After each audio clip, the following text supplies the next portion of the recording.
Yeah, I'll react to that, sure.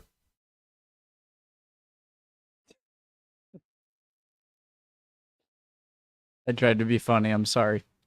Preemptive, like, where did our numbers come from? Hey guys, my name's Connor. If you're new, Rob Words, awesome channel. Preemptive, like, original link, top description. If you haven't seen it yet or want to watch it on your own, go ahead. I'm curious, where did numbers come from? Our numbers. Is there a better... Great intro. Maybe top 10. How do we end up with these shapes for our numbers? Is there a better system out there? And what does how you count say about where you're from? 1, 2, 3, 4, 5, 6, 7, 8, 9, 10, 11, 12. It's 12. 13, 14, 15, 16, 17, 18. No. Find out now in another Rob Words. On this channel, we talk a lot about letters, the alphabet. We've talked about punctuation too, but we have never discussed the other little symbols that we use all the time when we write. These.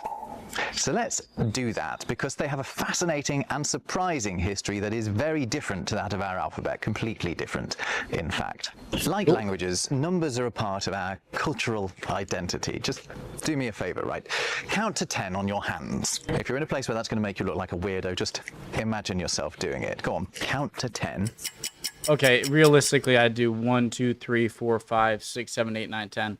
But I do like the more ancient form of the 1, 2, 3, 4, 5, 6, 7, 8, 9, 10, 11, 12 thing. Now, how did you do it? Did you start like this with your index finger, then count up from there? Oh, my thumb. If you did, there's a good chance you're watching from North America. That's how it tends to be done in Canada and the United States. The way I do it is like this, starting with my thumb. 1, 2, 3, 4, 5. And that is the more typical way of doing it in Europe, in the UK, and it's sometimes called the French or the German method. You've perhaps seen that scene in Inglourious Bastards where the fella gives himself away as not German by showing the number 3 using 3 fingers instead of 2 fingers and a thumb. Actually, in Britain, we're a bit weird. We generally show 3 like that, 2, even though we count up from the thumb. That's weird. That's how I do it. And this isn't something that I've taken on by watching a lot of British and European videos. I feel like I've always done 1, 2, 3, 4, 5. And I would always do 3 like this. So that's strange. Whatever. But these are by no means the only options. In the Middle East and other places like the Philippines, I think, they'll start with the little finger and count up like that.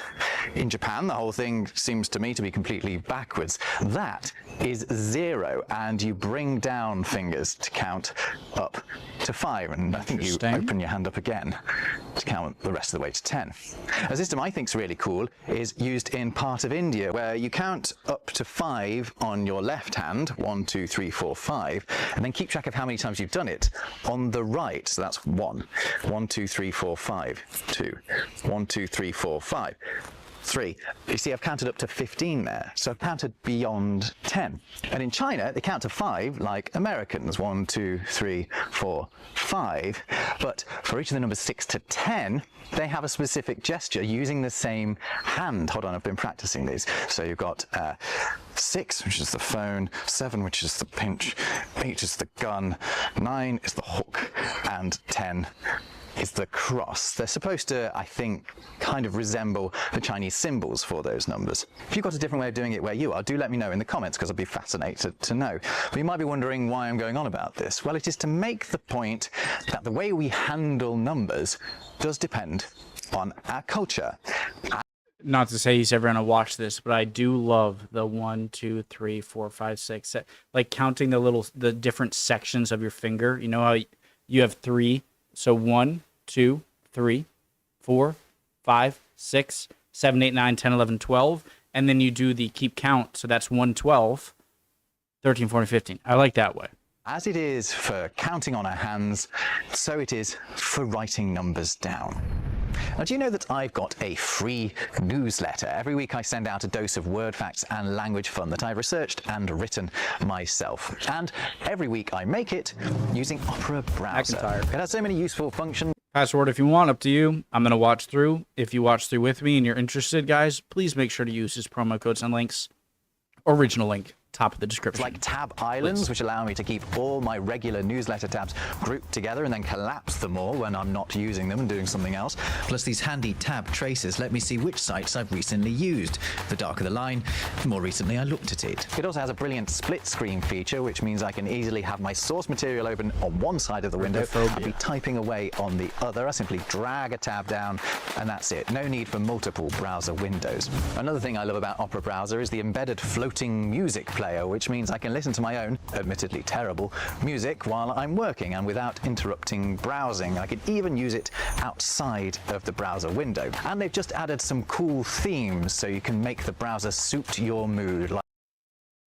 Japanese boy. Window. And they've just added some cool themes so you can make the browser suit your mood, like with the ethereal Midsummer. Last but not least, there is Aria, a built-in AI feature which can answer your questions. Need to know something fast? Just hit Control and Slash or Command and Slash on an Apple to open Aria's command line without ever leaving the page. Plus, with image generation, Aria can bring your ideas to life. Just type in a prompt and watch it generate an image from scratch. Plus, it can give you more information about an image using image recognition. You can download Opera Browser absolutely for free. I will put the link you should use in the description of this video. It's my own special link. Give it a go. Make sure to use the link, guys. Even if there's no, it shows the sponsor that they're getting their money's worth with Rob Words. It's just please, you know. You know something that I struggle to get my head around? It's the fact that we had words for numbers way, way, way before we had symbols to represent them. We were saying the words 1, 2, 3, or ancient equivalents of them, for thousands of years before we could write 1, 2, 3. Talking came before writing, which was particularly slow in getting the message that it'd be handy to have figures to represent our numbers. When English sprung into existence in the form of Old English, the language of the Anglo-Saxons, some 1500 years ago, it was, like other Germanic languages, being written out in runes, not the Latin alphabet that we use today. And there were no runes for numbers. If you wanted to write a number in runes, you just had to spell the word out, like we sometimes still do today. It wasn't until Christian monks started writing out Old English using the Latin alphabet, the system left over by the Romans, that English gained a shorthand way of writing numbers. Roman numerals. But you know full well that we don't use these Roman numerals anymore, except for some special occasions, like on fancy clocks for numbering the Super Bowl. What about the tallies, the 1, 2, 3, 4 cross? And for some reason at the end of TV programs. Or is that just a British thing? No, we use these numbers instead. So where did these come from? Well, you might have heard them referred to as Arabic numerals, which is a big, if slightly misleading, clue. A more accurate name for them is Hindu Arabic numerals, because these did not originate in the Arab world, but in India. Allow me to explain. These are the numbers 1 to 9, or at least they were in the Brahmi writing system, being used around 300 BC in part of India. I actually rather like them. Look at the numbers 1 to 3. 6 and 7 staying strong. I'm surprised 4 wasn't just 1 through the 3 horizontals. Could they be more intuitive? Chinese does something similar with 1 to 3 now. But more importantly, look at the numbers for 6 and 7. Look familiar? Now have a look at these numerals being used around 1,000 years later, also in India. Notice the shapes for 1, 2, 3. Again. 5 looks like 4. Familiar, right? Do you see where I'm going with this? Plus, there is an extremely important addition to these, because they're not just 1 to 9, they include an extra one, don't they? Wonder what that is. It's around this time that Arabic mathematicians took a shine to these Indian numerals and started to use them themselves. And in Western Arabic regions, they morphed into these. Check these out. They're basically the British pound. Our numbers, aren't they? So how did we end up with them? Well, the short answer is trade. Arab merchants traded with southern Europeans, and so Europeans became acquainted with these shapes. But how did they come to replace the Roman numerals that were, for the best part of 2 millennia, the dominant means of writing numbers in Europe? Well, to explain that, I need to introduce you to this guy, the 9th century mathematician Al-Khwarizmi.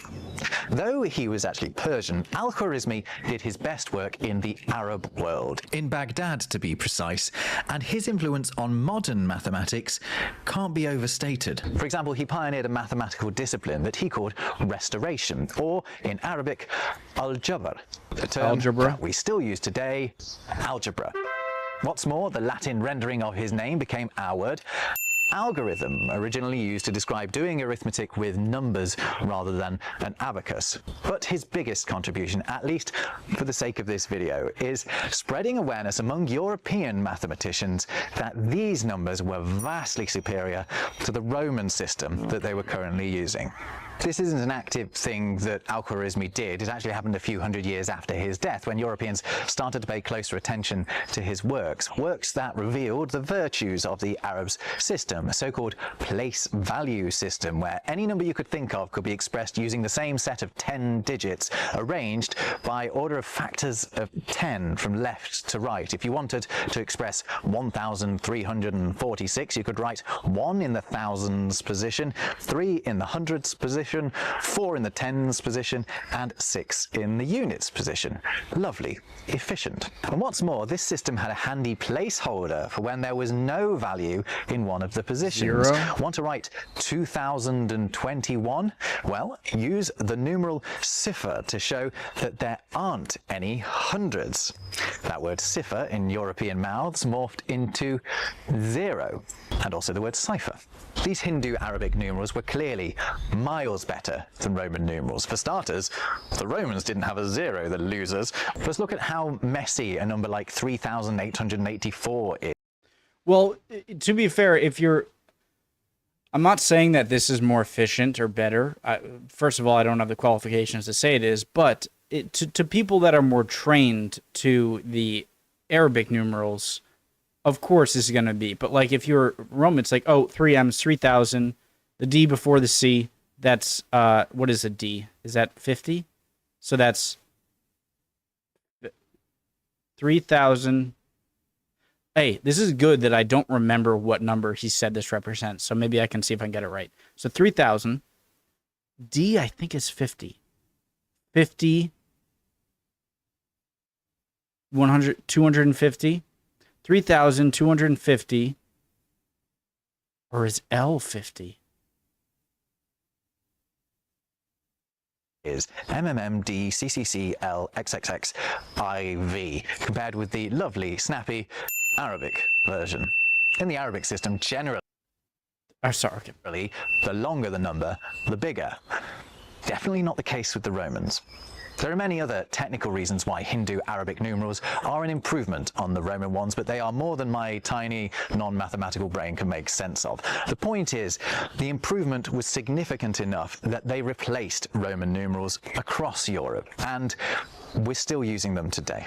So have we ended up with the best possible system? Well, the fact Hindu Arabic numerals have been taken up across much of the world suggests we might well have, but can we be sure? Well, let's look at how other civilizations have tackled the task of expressing numbers throughout history.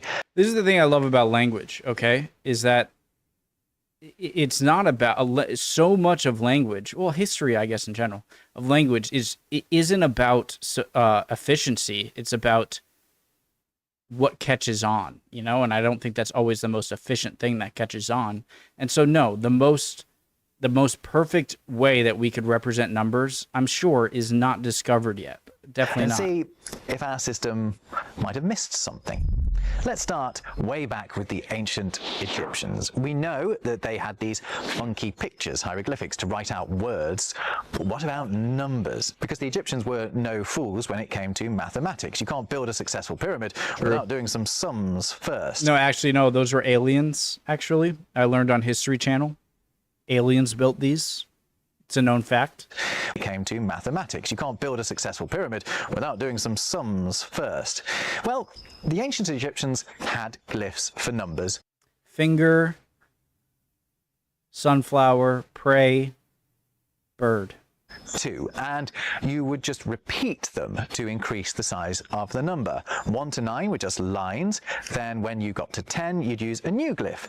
100 had another glyph, and 1,000 another. That's nice. Note that the Egyptians, like the Romans, didn't have a symbol for 0. Their counting system didn't need it. And for the sake of counting things out, if you have none of something, what is there to count?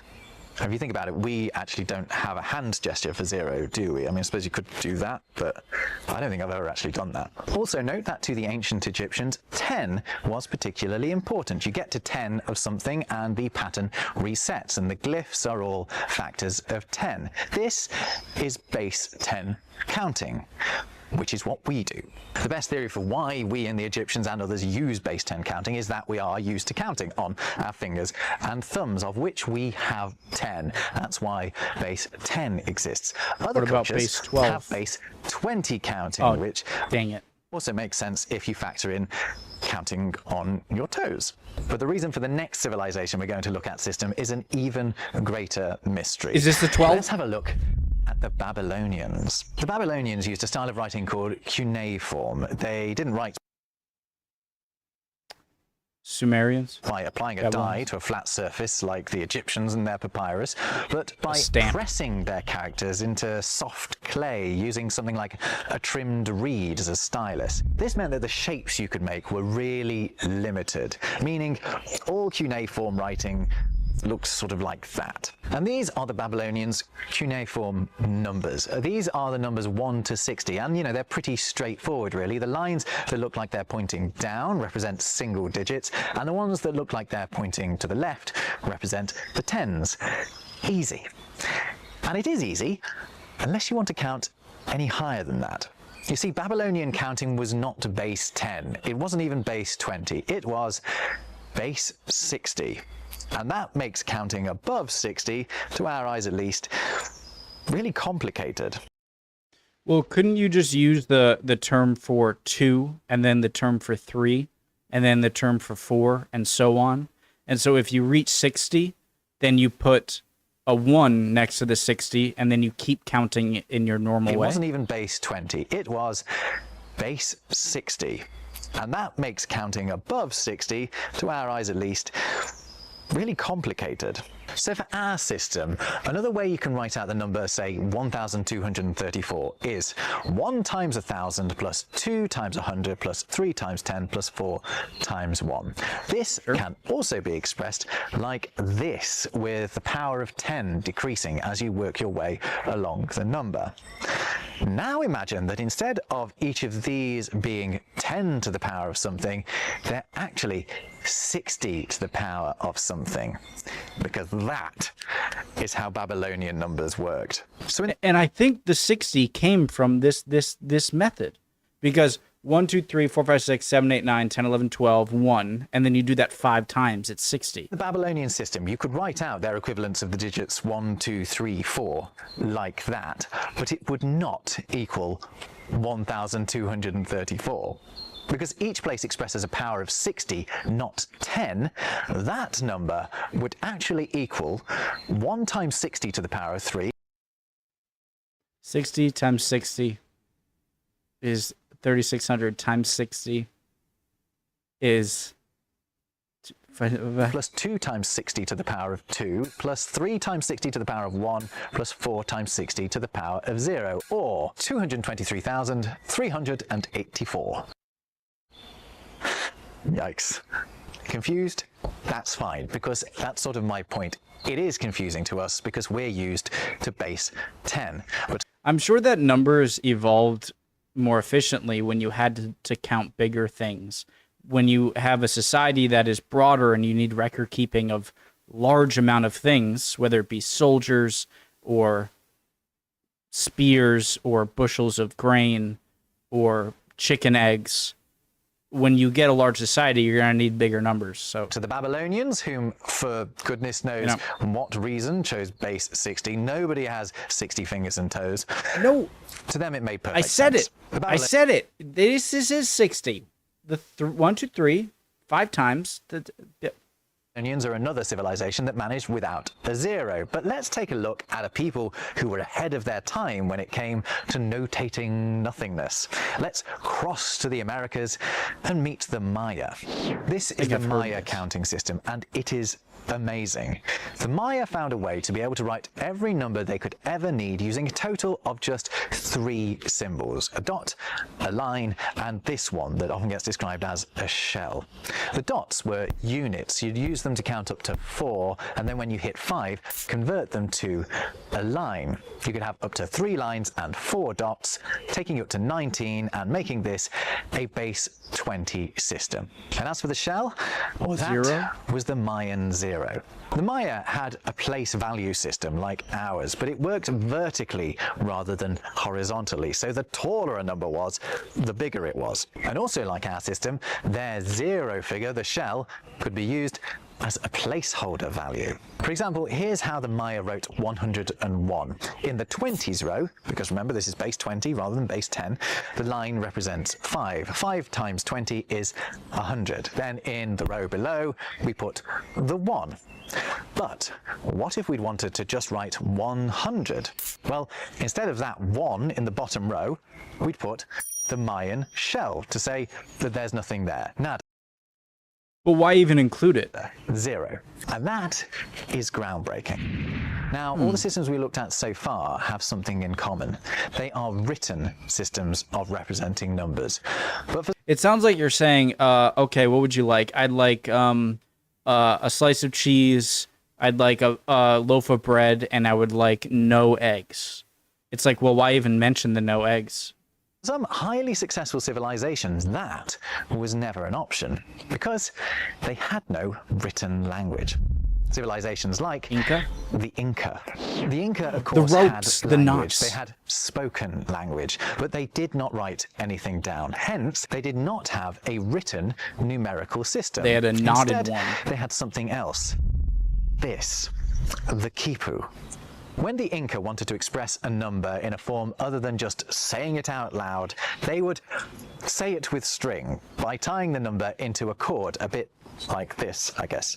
And by tying the right kinds of knots in the right places, they could express any number they wanted. Smart. So let's, for example, try... And I feel like that's more robust than something written on paper. It's harder to destroy. And even if it's weathered, it's you know, put in water or rubbed in dirt or destroyed somehow, I think you could still kind of make out where the knots were. to tie the number 4. I've been having a bit of a practice. Let's see how it goes. So you firstly make a loop like that. You see The that? loop. Then you take this bit and you go around 4 times with it. 1, 2, 3, 4. Pull that tight. And voila. 1, 2, 3, 4. And even if it's messed up a lot, you could untie. Pretty cool. Not bad. Right, a bit close there. Now, despite the pretty obvious differences from our own numerical system, the Inca counted in a way that is surprisingly similar to how we do it. They counted in base 10 and with a place value system based around increasing factors of 10 each time. But instead of working along the number like we do it, working your way up the string. Spaces. So if you want to turn our 4 into 24, you move above the 4, create another loop, and then tie a 2. Once around, twice around, pull it tight, and there we have it. 2 above a 4, 24. Oh. And if we wanted to turn that 24 into 204, for example, we'd get rid of the knot here and tie it further shell. up in the hundreds position, leaving a gap in the tens position, making 204. 204. The Incan equivalent of 0 is a blank bit of string.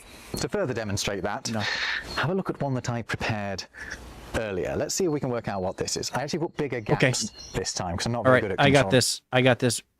the gap sizes. Okay, I got this. 1, 2, 3, 4, 5, 6, 7, 8. 1,018. But in the 1,000 position, we have 1 knot. In the hundreds position, we have no knot. In the tens position, we have 1 knot. And in the units position, we have, well, this is a 9. No! I miscounted. I was so close. What number have we created? 1,019. Guys, I got that right. Really easy, right? I honestly think that the Incan Kipu, despite looking the least... I wonder, though, if they weren't on the right, like, a little separated. I can just imagine ancient Incans being like, hey, George, come over, or whatever his name is, Quetzalcoatl or Tenochtitlan. That was Mayan. George, come over here. Does this space look long enough to represent a 0? Yeah, probably. I'd say that's a 0. I can just imagine them. Like our Hindu-Arabic system, might be the closest to it in spirit. It just makes sense. However, we should also take a closer look at the only other numerical system that the English language has ever used.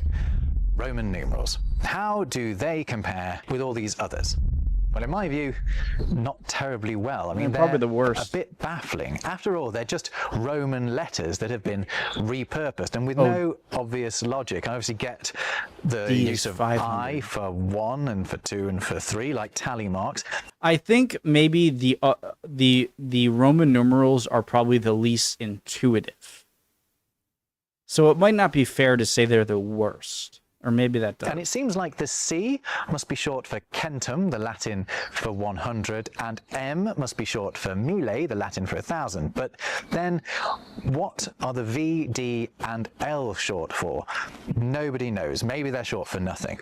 The great innovation that the Romans came up with for their numbers was to introduce subtraction as well as addition. A character placed before another character of higher value is taken away from it, meaning 4 is written by a 1 before a 5, and 6 is a 1 after a 5. This means that numbers can be shorter. So rather than writing 94 as LXXXXIII 50 plus 10 plus 10 plus 10.